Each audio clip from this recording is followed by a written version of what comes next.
Narcos on Netflix has created sensation throughout the world by depicting the real life of drug lord Pablo Escobar.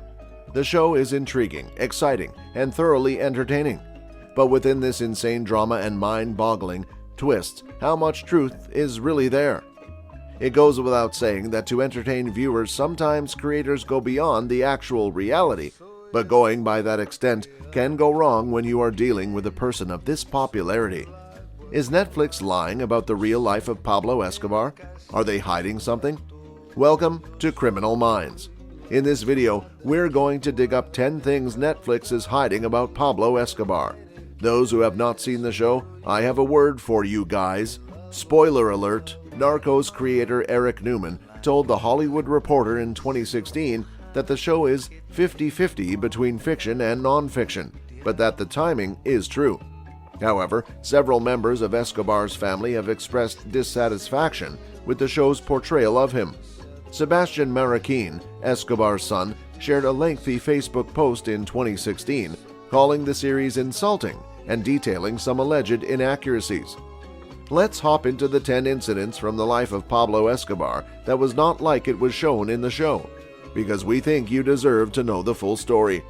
Number 10. A false murder. Pablo Escobar's hand was stained with the blood of many people, from drug mafias to innocent people.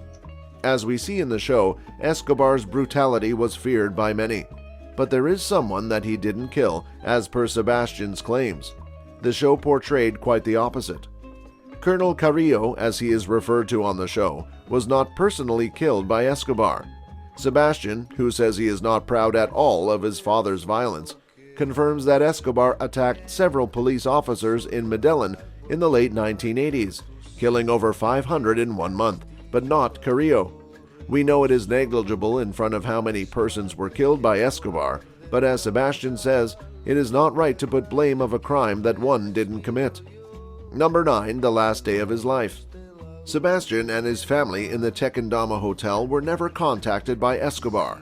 They used the phones there and hung up on him every time he called to protect him because he was aware that the phones were being monitored. "The phone is death," Escobar would often tell Sebastian.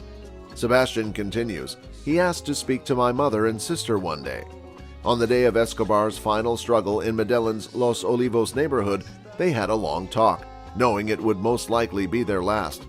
Sebastian also reiterated his view that his father killed himself rather than being slain by cops. But we'll go into that later. Something should remain a surprise for you. Number 8. Obsession with virgins. One thing about Narcos' Pablo Escobar is crystal clear. This is a large, insane guy that eats like a maniac. Narcos' Escobar was played by Wagner Moura, is a man who craves power, pleasure, and money, and will go to any length to acquire them.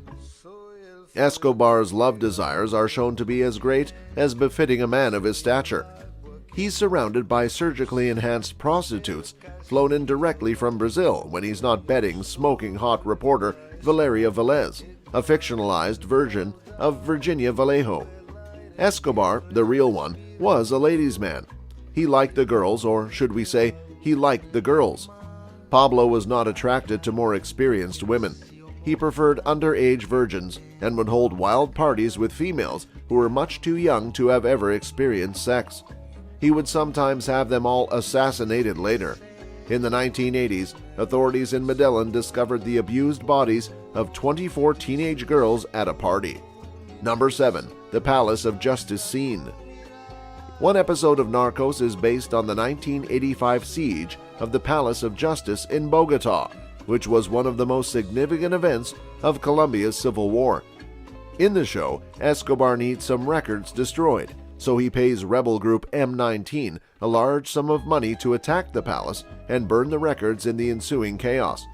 It's an interpretation that mainly relies on a popular conspiracy theory about the assault, but it also omits a number of critical details. The most essential point is that the fire was most likely caused by Colombian military personnel. M19 assaulted the Palace of Justice after President Betancourt broke a ceasefire deal with the group, rather than on Escobar's orders. 30 insurgents kidnapped 300 individuals, prompting the Colombian military to raid the building. Shells were fired from tanks at the palace. Rockets were employed in the attack. According to Colombia reports, the fire that destroyed Escobar's records was most likely caused by military rockets. The majority of M19 survivors were tortured and executed in the following. M19 did not put an end to the tortures and executions. Soldiers attacked the building and executed 12 cafeteria workers whom they mistakenly accused of helping the guerrillas. Around 120 people died as a result of the harrowing siege, with many Colombians still blaming the police today. Number 6. The Furious Organizations. Colombia's guerrilla organizations have a strange connection with Narcos. The ELN is scarcely mentioned, and the FARC is shown as a group of farmers living in the bush rather than an insurgent army that once held a third of Colombia in Season 3. No other organization, however, has been depicted as bizarrely as M19. M19 is a small group of well-intentioned students who make the mistake of trying to play with the Medellin cartel's big boys and end up being shot dead by Escobar soldiers following the siege of the Palace of Justice. They were a feared combat group of approximately 2,000 people in real life who disarmed as part of a government peace initiative. President Vargas and the M19 leadership agreed to hand over the group's weapons in 1990. This was viewed as a major victory for Vargas. M19 were seen as a greater threat than the ELN and possibly even the FARC at the time. However, Narcos is correct on one thing. Many M19 members, including leader Carlos Pizarro Leon Gomez, were slain by cartels after demobilization. However, not all of them. Gustavo Petro, a former M19 guerrilla who previously served as mayor of Bogota, is now a member of the Colombian Senate. Life can be weirder than fiction at times. Number 5. A fictional piña. Most of the important players in Narcos Season 2 were either dead, in hiding, or have no reason to stay in Colombia. As a result, the switch to the Cali cartel in Season 3 risked alienating fans who had been watching Murphy and Peña take down Escobar. As a result, the showrunners made a compromise. Pedro Pascal's agent Javier Peña returned for Season 3 to take over as a lead character, while Escobar remained dead and the fictional Murphy followed his real-life counterpart back to the United States. As one might expect, this is the polar opposite of what actually occurred. The real Peña had nothing to do with taking down Cali. Showrunner Eric Newman put it like this: "We've sort of put Peña as our one continuous character and made him representative of the DEA and the management in Colombia at the time, which is producer speak for, yeah, it's all bullpoop, but it's poop that makes excellent TV." That isn't to argue that all of Peña's actions in Season 3 are made up. He was employed by the showrunners as a convenient container for the kinds of things that many DEA agents did at the time.